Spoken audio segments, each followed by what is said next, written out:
estamos aqui para mais uma vez estudarmos a lição da Escola Sabatina. Você está no Estudo Central.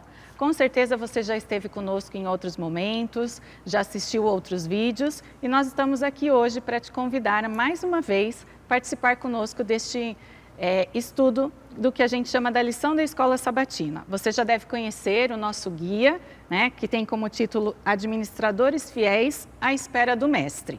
A cada semana nós conversamos um pouquinho a respeito de um tema e você que nos acompanha no canal da Igreja Central já está acostumado. Então nós pedimos mais uma vez que você compartilhe esse vídeo, curta. Se você ainda não se inscreveu no nosso canal, se inscreva e convide, mostre para outros amigos, divulgue para que outros possam também conhecer um pouquinho mais a respeito das nossas atividades, das programações também da igreja. A cada semana há também alguns irmãos que comentam, acompanham a lição e hoje nós queremos fazer menção a essas pessoas também. A Débora Verano, a Jurema dos Santos, o Francisco Leal e a Gilda Vieira, que nos acompanha do Espírito Santo de Linhares. Sejam todos muito bem-vindos mais uma vez, que vocês possam continuar acompanhando conosco, comentando, se tiver alguma coisa a acrescentar, coloque também aí nos nossos comentários. E hoje nós vamos estudar o terceiro tema desse manual, né, dessa lição, que tem como título O Pacto do Dízimo. É um tema um pouco que gera uma certa dúvida, uma certa discórdia até em alguns momentos, mas tenho certeza que hoje nós vamos esclarecer algumas dúvidas que existem em relação a isso. E para isso, eu tenho aqui hoje comigo dois pastores que vão estar compartilhando conosco, né, trazendo então um pouquinho mais das informações. Temos aqui o pastor Jander Campos, que é um dos administradores da nossa instituição aqui na cidade de Sorocaba, né, na Associação Paulista Sudoeste. Seja muito bem-vindo, pastor Jander. Obrigado, professora Dani. Quero me dirigir a você. Que privilégio nós temos de estudar a lição da Escola Sabatina, pastor. Ela é uma ponte, um canal, e para termos contato com a palavra sagrada diariamente. E essa semana vamos estudar, né, cada dia um tema assim muito importante. Todos os temas da Bíblia são importantes, mas sempre tem alguma dúvida em relação ali esse tema que é o dízimo, e vamos tentar esclarecer aqui para os nossos ouvintes. Ok. E temos também o pastor Jefferson Antunes, querido membro daqui da Igreja Central, né? Pastor aqui também na nossa região, na Associação Paulista Sudoeste, trabalha com a parte de evangelismo aqui. Seja muito bem-vindo, pastor. Obrigado, Dani. Que privilégio estar aqui com você, viu? Obrigada. Assim como o pastor Jander, obrigado pela companhia, viu, amigo? Estamos juntos, amigo. Você que está em casa também, obrigado pela sua presença aqui no Estudo Central. Eu tive a oportunidade de assistir durante muitos sábados a lição da Escola Sabatina através desse estudo aqui, nos links que chegavam para mim. E agora tenho o privilégio de estar participando com vocês em casa e com vocês aqui também. Então, pelo convite, muito obrigado. Eu que agradeço. Pastor Jander, você pode fazer oração Claro. por nós? Oremos. Maravilhoso Deus, obrigado pelas tuas bênçãos diárias. Obrigado pelo teu cuidado, pelo teu amor. Obrigado por conhecermos a tua santa palavra e ela mudar o nosso estilo de vida para melhor. Amém. Abençoe aqui o nosso estudo, que ela seja uma mensagem poderosa aos nossos corações e aos corações e mente de todos os nossos ouvintes também. Nós te pedimos em nome de Jesus. Amém. Amém. Então, como eu já falei no início, o nosso tema dessa semana é o Pacto do Dízimo. Essa palavrinha dízimo algumas vezes acaba gerando alguns conflitos, algumas dúvidas, opiniões divergentes em relação a isso. Mas antes da gente falar do dízimo em si, valores, onde entregar, como que ele tem que ser utilizado, queria que vocês colocassem o que o dízimo ele foi instituído, ele foi determinado por Deus muito antes das leis, né? tem uma história já que vem antes disso. Até a Bíblia cita a questão de Abraão, quando foi, venceu, né, lutou lá com os outros reis, venceu os reis e foi resgatar o seu sobrinho, Sodoma, Gomorra. Ele encontrou com o Melquisedeque e ali ele já fez a ação, né, da devolução do dízimo. Então, eu queria que contextualizasse um pouquinho essa questão do dízimo para a gente, para depois a gente poder falar um pouquinho mais a respeito dele mesmo. Muito bem, Dani. Me chama muito a atenção quando nós paramos para pensar na origem que a Bíblia apresenta para nós, como tudo foi apresentado para nós, biblicamente dizendo. A referência do dízimo, a primeira referência aparece para nós aqui em Gênesis capítulo 14, num momento de conflito, num momento assim de tensão. Ló, sobrinho de Abrão, ele havia sido, digamos assim, sequestrado juntamente com outras pessoas, né? Foram ali levados como escravos. E Abrão, juntamente com seus servos, vão e conquistam, vencem esses inimigos, esses reis, libertam ali o seu sobrinho, a sua família, que era o objetivo dessa labuta, né? Só que é interessante que quando termina tudo isso e existe o momento dos despojos daquela batalha, então nós temos essa figura desse personagem, esse sacerdote chamado Melquisedeque. Melquisedeque, ele aparece para nós aqui no livro de Gênesis e nós vamos ter ele depois aparecendo como um símbolo de Jesus no Novo Testamento. Agora veja que coisa interessante. Quando fala para nós aqui de que ele então encontrou com o sacerdote de Salém, Melquisedeque, e ali ele entrega os dízimos daqueles despojos, existem algumas coisas por trás disso. Então veja, como você colocou, antes de nós termos a lei mosaica, antes do livro de Levíticos, antes do livro de Malaquias. Isso, muito antes. Nós temos ali na origem, praticamente de todo o povo de Israel, a prática do dízimo. Isso subentende para nós, Dani, que o dízimo era uma prática que já acontecia antes mesmo de ser mencionado na Bíblia. Ou seja, antes ainda de Abraão, essa prática já deveria ser comum, porque nós temos esse exemplo acontecendo, e nós vemos duas partes envolvidas. Primeiro, nós temos Abrão que entrega o dízimo e nós temos o sacerdote que recebe. Então, olha que coisa interessante. Segunda coisa, por que é que o dízimo, então, ele foi devolvido? Eu anotei algumas coisas. Primeiro, como ele estava num contexto de batalha, de vida e de morte, e ele saiu vitorioso diante dos inimigos, nós temos aqui um ambiente de gratidão. Então, uma pessoa que devolve o seu dízimo, em primeiro lugar, ele é uma pessoa agradecida a Deus pelas bênçãos que ele recebeu. Segundo, um contexto de adoração. Ele estava não adorando ali o sacerdote, mas ao Deus que lhe deu força, ao Deus que lhe sustentou na batalha, ao Deus que permitiu que ele realizasse ali o desejo do seu coração. Terceiro, ele reconhece a soberania de Deus. Todas as coisas são dele, todas as coisas são para ele e todas as coisas são para a glória dele.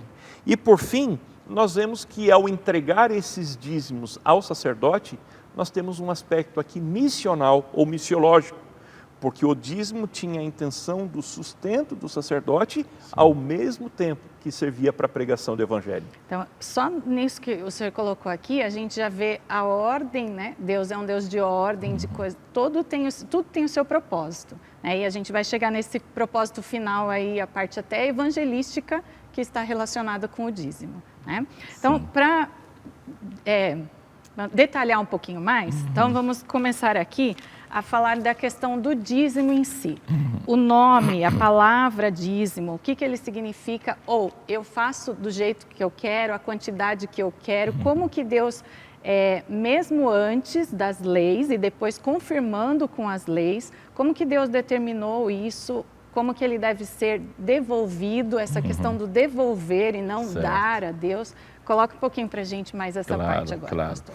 Quero antes pontuar aqui o verso áureo, né? Tragam todos os dízimos à casa do tesouro para que haja mantimento na minha casa. Ponham à prova nisto, diz o Senhor. Quero pegar aqui a palavra prova. Professora Dani e pastor Jefferson, estou vindo do Rio de Janeiro, há uns 6 meses atrás, né?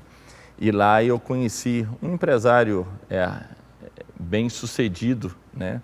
no ramo aí de planos de saúde, e uma vez alguém perguntando para ele qual que é o segredo desse império que o senhor tem, das grandes empresas.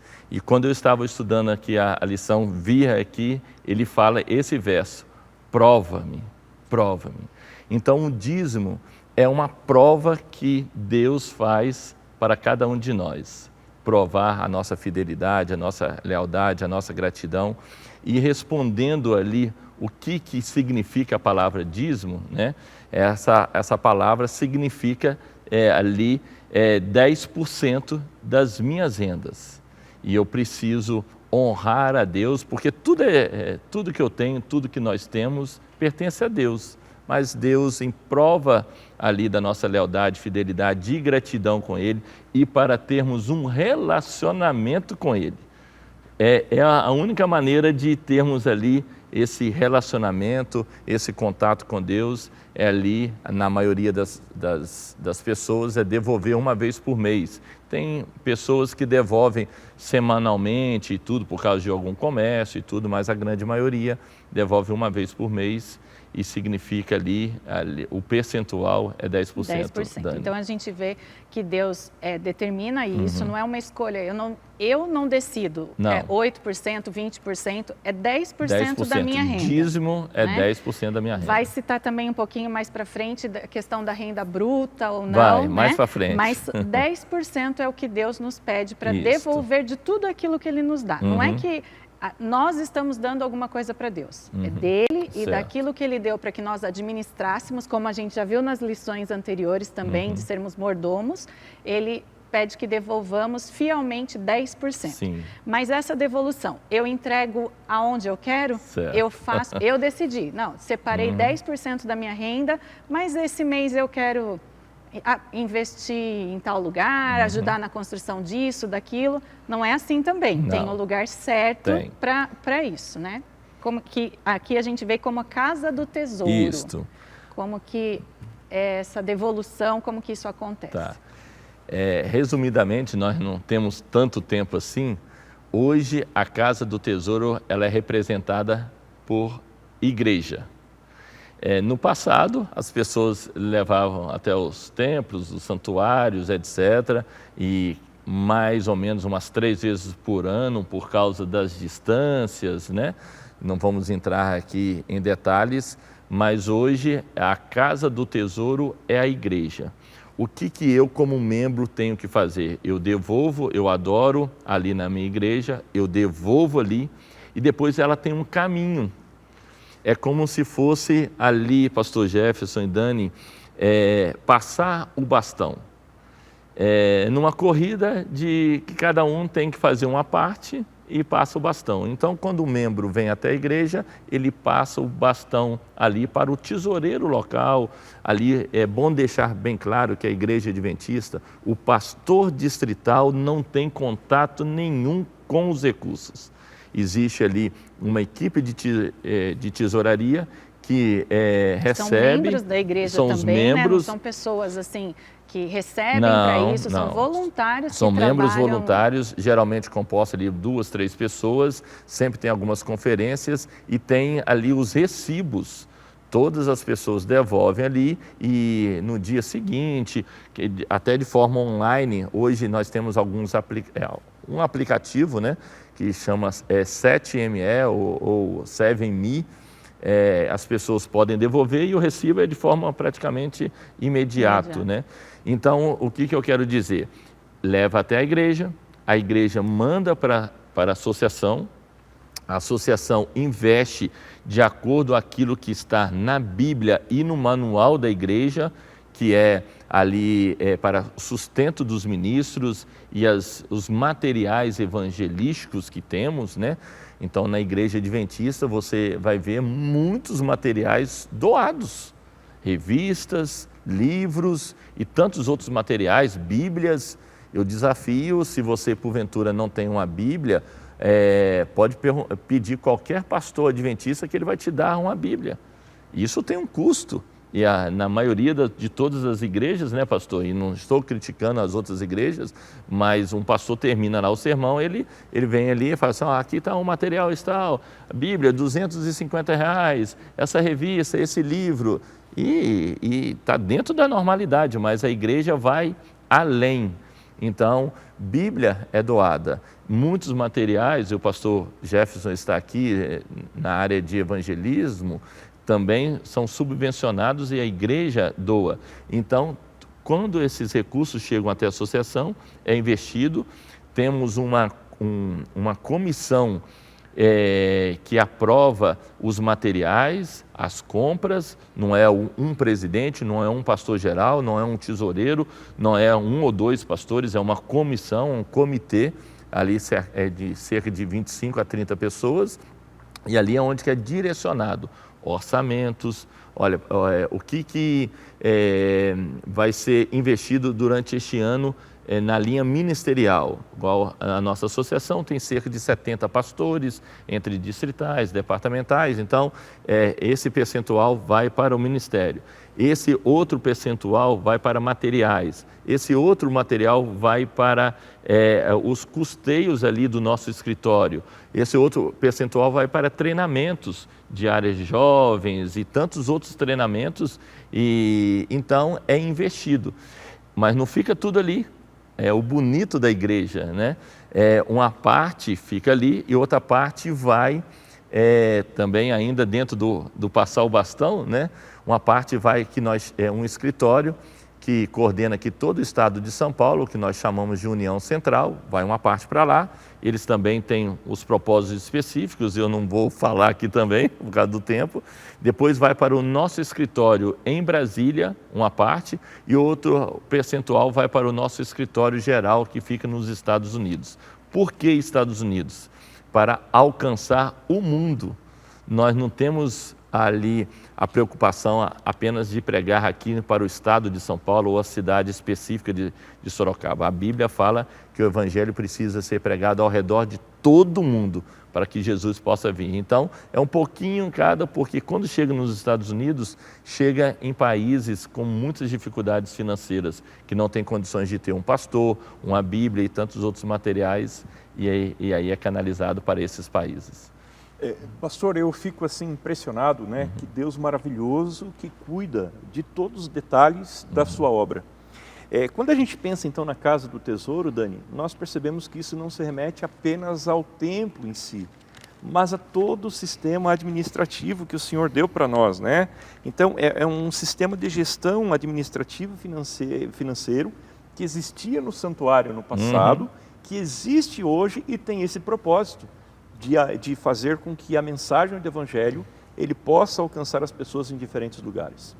Então, o propósito principal, final da devolução do dízimo é a propagação do Evangelho, né? Inclusive, você que está nos assistindo, independente do local que você estiver, se você precisar de uma Bíblia, quiser um material, um estudo bíblico, comente aí que a gente pode fazer chegar justamente por essa forma de distribuição, de organização que acontece dentro da Igreja Adventista. É uma forma de adoração por parte do membro, devolver o dízimo, e como propósito final, aí a gente vê a questão da pregação do Evangelho. Sim. Né?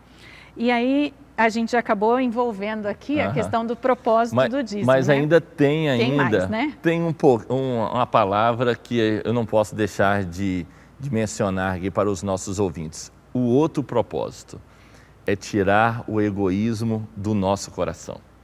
O ser humano, ele é natural, ele é egoísta. Criança, né, pastor? Todos nós temos ali as crianças pequenas, né? E quando começa ali os brinquedinhos, a boneca é minha, o carrinho é meu, né? E já está dentro do nosso DNA que somos egoístas, infelizmente. E é o egoísmo em todos os sentidos. Quando eu devolvo o meu dízimo, quando eu devolvo a minha oferta, eu vou tirando o egoísmo do meu coração. eu não fico pensando só em mim, eu fico pensando num todo.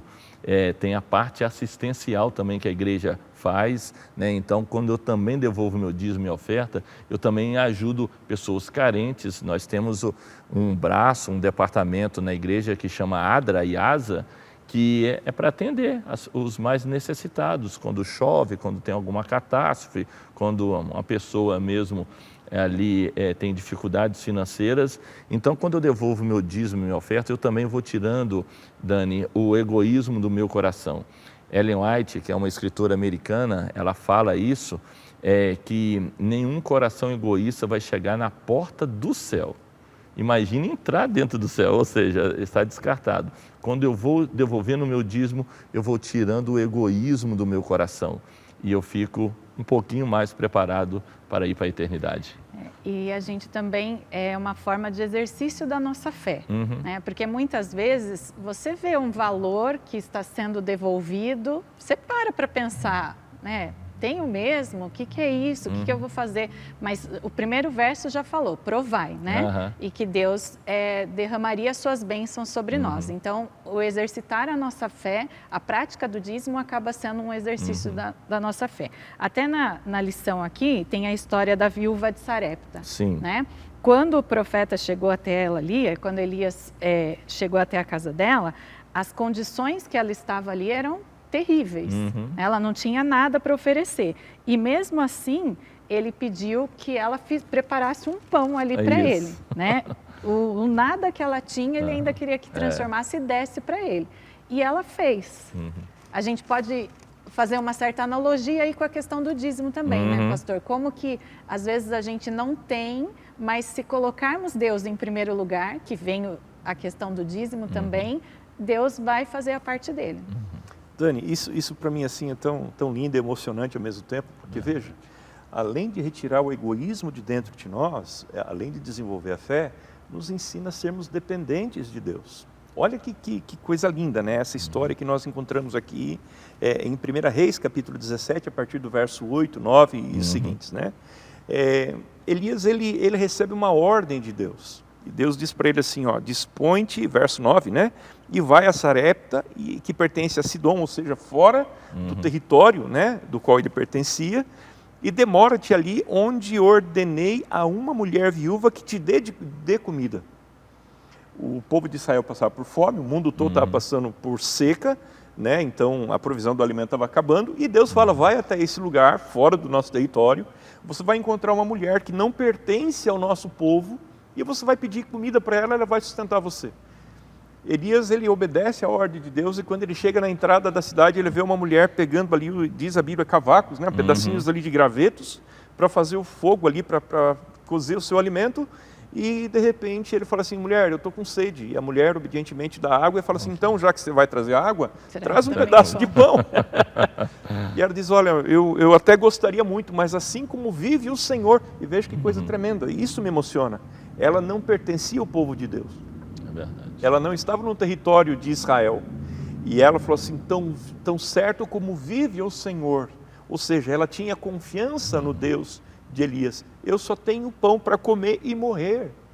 E Elias faz aquilo que para mim muitas vezes é tão difícil, pastor. Você falou de egoísmo, e Dani, e você que está em casa, falou aqui dentro, viu? Porque dentro de nós temos um coração orgulhoso, vaidoso. Não adianta eu falar para o próximo. E é interessante que a mulher, ela obedece, ela traz a água, ela prepara o pão, dá para o profeta. Eu fico imaginando a cena, o profeta comendo um único pedaço de pão e ela, o filho, olhando. Mas a promessa de Deus, você vai ver que o óleo não vai faltar e a farinha vai multiplicar. E foi exatamente isso que aconteceu. Então, Dani, quando nós confiamos em Deus e nós tiramos aquilo que nós dizemos assim, é uma parte daquilo que nós temos, nós estamos exercendo a fé, nós estamos sendo gratos a Deus, nós estamos, né, ali confiando na providência de Deus, mas acima de tudo nós estamos sendo ensinados a depender de Deus, porque todas as coisas são dele, todas as coisas são para ele e todas as coisas para a glória dele. Amém. Tem coisas, né, que é meio ilógico, né? Irracional. É irracional, é uma fé contra as evidências. Como que Deus pede para o seu profeta pedir uma senhora com toda a carência que tinha, com toda a dificuldade, peça o seu último alimento. O que ela tem para comer, para dar para o seu filho, peça para ela. E eu pergunto para você, ouvinte, e se porventura ela não tivesse obedecido? Você vai falar assim, olha, profeta, o que eu tenho aqui é para eu comer hoje e amanhã, no máximo. E se ela tivesse comido o restinho que tinha, no outro dia não tinha mais nada. Sabe, pastor, e tinha acabado. Ela tinha atentado para uma situação emergencial, mas no outro dia não tinha mais nada. E o tempo era de crise. E o tempo é de crise, exatamente. Mas ela resolveu confiar.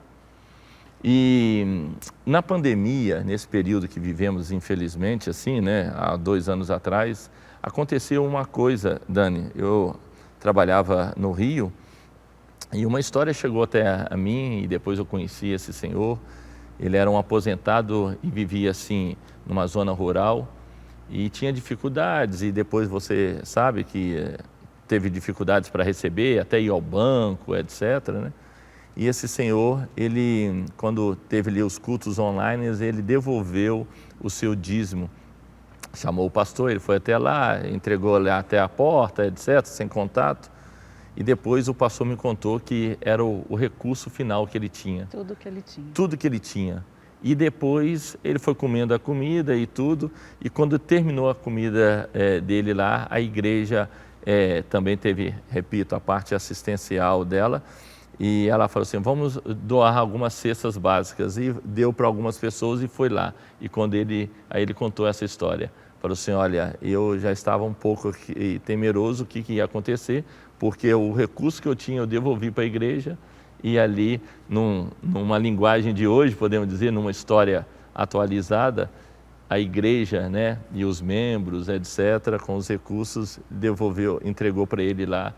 E ele chorou, emocionou, e depois eu conheci ele. Então, assim, confie, faça a sua parte e Deus proverá o resto. Fazer a parte dele também, né? Teríamos muitas histórias, testemunhos a respeito do assunto, até mais coisa para falar, né? Mas nosso tempo também já acabou, na verdade. Que pena. Então, eu vou pedir para o pastor Jefferson fazer as colocações finais e depois o pastor Jander para a gente concluir a questão aqui do dízimo. Então a gente pode entender, Dani, que nesse estudo que estamos fazendo aqui, os nossos irmãos e amigos que estão nos acompanhando de casa, né, nós temos aqui então alguns princípios que vale a pena nós destacarmos. Primeiro, nós já sabemos que a quantia que nós devemos devolver ao Senhor, aquilo que pertence ao Senhor. Então não é 9, não é 11, 10%. Segundo, o local que nós devemos entregar. Nós entendemos que esse local é a igreja de Deus. Isso. E nós, como adventistas do sétimo dia, nós cremos que a igreja hoje é a casa do tesouro e ela tem a responsabilidade de administrar e fazer com que o propósito se cumpra de acordo com a vontade e o plano de Deus. Exato. Terceiro, nós temos aqui o princípio, que é honrar a Deus, né? Com aquilo que nós temos como sendo as primícias das nossas rendas. Uma coisa eu aprendi com o meu sogro, um homem muito humilde, mas um homem muito fiel. Meu sogro, no seu trabalho ali, diário, um trabalho pesado, braçal, e às vezes ele ganhava por comissão semanal, pastor, e ele chegava com o seu dinheirinho, antes de pagar qualquer coisa, ele chegava e tirava a parte que pertencia ao Senhor, a primeira parte. E sabe o que é interessante? O propósito certo para a aplicação dos dízimos, que é apoiar a obra da evangelização. Sabe, Dani, como evangelista, eu agradeço muito a Deus pelo trabalho que é realizado pela administração do nosso campo, com os recursos que vêm da igreja. Olha que sequência. A igreja, na sua fidelidade, o dízimo, então, ele chega até a administração da associação, juntamente com essa comissão, e ele chega para que nós possamos ir aos lugares onde nós, muitas vezes, não temos uma igreja, né? Um lugar onde nós não temos a presença adventista, em alguns lugares, numa cidade, não é, pastor? As literaturas possam ser publicadas e possam ser distribuídas. né, através assim, como esse estudo que está sendo realizado agora aqui, imagina quantas outras pessoas que não podem hoje, Dani, estar na igreja, estão sendo alcançados pelo estudo aqui da lição, mas imagina o que acontece através, também ampliando isso para a TV Novo Tempo, para a Rádio Novo Tempo, né? Então nós percebemos que o dízimo, ele é uma bênção de Deus, colocada não somente para o sustento da sua obra, mas para nós, enquanto seres humanos, de forma individual, para que nós possamos ser agentes de salvação. Amém. E mesmo que eu não possa estar lá na janela 1040, pastor, Sim. na fidelidade que nós temos aqui de Sorocaba, essa mensagem vai chegar até essas pessoas. Amém. Uhum. A palavra final, Dani e pastor Jefferson, que gostaria de passar para todos os ouvintes: sejamos fiéis. Deus não aceita 90% da minha fidelidade. Não adianta eu falar assim: Deus, dos 365 dias no ano, me libera um dia para eu fazer coisas erradas, né? Não tem isso. Eu não posso fazer esse acordo com a minha esposa, com os meus filhos. Se eu trabalho num caixa de supermercado, eu falar o seguinte: olha, eu vou ser honesto, mas um dia aqui eu vou pegar aqui uma parte para mim que não lhe pertence. Deus pede para que sejamos 100% fiéis. E Deus vai abençoar a nossa família, a nossa vida, a nossa empresa. Amém. Pastor Jefferson, pode orar para encerrarmos? Com alegria, Dani. Oremos então. Senhor nosso Deus e nosso bondoso Pai, muito obrigado, Senhor, pela orientação que nós recebemos da Sua palavra no que diz respeito aos recursos que te pertencem. Amém. Nós pedimos a Ti nesse momento que nos faça bons mordomos para a glória do Senhor, para o sustento, Senhor, da Tua igreja, para o avanço da pregação do Evangelho, e que logo, Senhor, a Tua promessa se cumpra e nós possamos ver Jesus Cristo voltando em glória e majestade ainda em nossa geração. Amém. É a oração que fazemos a Ti, humildemente oramos e pedimos em nome de Jesus. Amém. Amém. Amém. Obrigado, pastores. Obrigado você que esteve conosco até aqui. Que você possa continuar nos acompanhando, curtindo, compartilhando os nossos vídeos e nos vemos na próxima semana.